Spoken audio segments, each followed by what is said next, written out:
അപ്പോൾ എല്ലാവർക്കും അസ്സലാമു അലൈക്കും. പെട്ടെന്ന് പോയി പരിപ്പ് കുതിർക്കാൻ വെച്ചോളൂ. നമുക്കൊരു അടിപൊളി സംഭവം ഉണ്ടാക്കാം. കുതിർത്ത് വെച്ച പരിപ്പ് കഴുകി വൃത്തിയാക്കിയിട്ട് നമ്മൾ എന്ത് ചെയ്യുക, ഇതുപോലെ ഒരു വേറൊരു പാത്രത്തിലേക്ക് ഇതിനിങ്ങനെ ജസ്റ്റ് ഒന്ന് കുറച്ചെടുത്ത് ഇങ്ങനെ മാറ്റി വയ്ക്കുക. ഇനി ബാക്കി വന്ന പരിപ്പ് ഒട്ടും വെള്ളം ചേർക്കാത്ത രീതിയിൽ നമ്മൾ ഈ ഒരു മിക്സിയുടെ ജാറിലേക്ക് ഇട്ട് നന്നായിട്ട് അടിച്ചെടുക്കുക. ഇനി സവോള, പച്ചമുളക്, വറ്റൽമുളക്, പിന്നെ കറിവേപ്പില, ഇത്രയാണ് നമുക്ക് വേണ്ടത്. അപ്പം നമ്മൾ ഫുൾ പരിപ്പ് ഇവിടെ അടിച്ച് റെഡിയാക്കി എടുത്തിട്ടുണ്ട്. ഇതുപോലെ ചെറുതായിട്ടൊരു തരാന്നിരിക്കുന്ന ഒരു പരുവാണ് നമുക്ക് കറക്റ്റായിട്ട് വേണ്ടത് കേട്ടോ.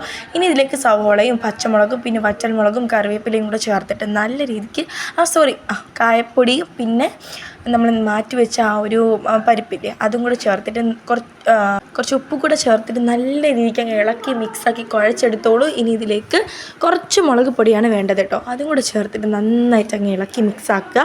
ഇനി നമ്മളിത് കുറച്ച് നേരത്തേക്ക് ഇങ്ങനെ അടച്ച് മാറ്റി വയ്ക്കുക. ഇനി നമ്മൾ എന്ത് ചെയ്യുക, ഇത് പരത്തേണ്ട ഒരു രീതിയുണ്ട്. നമ്മുടെ കൈയുടെ വിരലുകൾ പതിയാത്ത രീതിയിൽ ഇങ്ങനെ ഉരുട്ടിയെടുത്തതിന് ശേഷം ഈ കൈയിൻ്റെ അകത്ത് ഇങ്ങനെ വെച്ചിട്ട് വേണം നമ്മളിങ്ങനെ പരത്തിയെടുക്കാൻ, അല്ലെങ്കിൽ ഒരു വൃത്തിയില്ലാത്ത പരുവത്തിലാവും. ഇപ്പം തന്നെ ഈ എണ്ണയിലിട്ട് പൊരിക്കുമ്പോൾ നിങ്ങൾക്ക് മനസ്സിലായി കാണും എന്താണ് സംഭവം എന്ന്. നമ്മുടെ അടിപൊളി പരിപ്പ് വടയാണ്. നല്ല ചൂട് പരിപ്പ് വടയും ചായയും നമ്മുടെ സ്നാക്കായിട്ട് കിട്ടിയാൽ എങ്ങനെ ഇരിക്കും.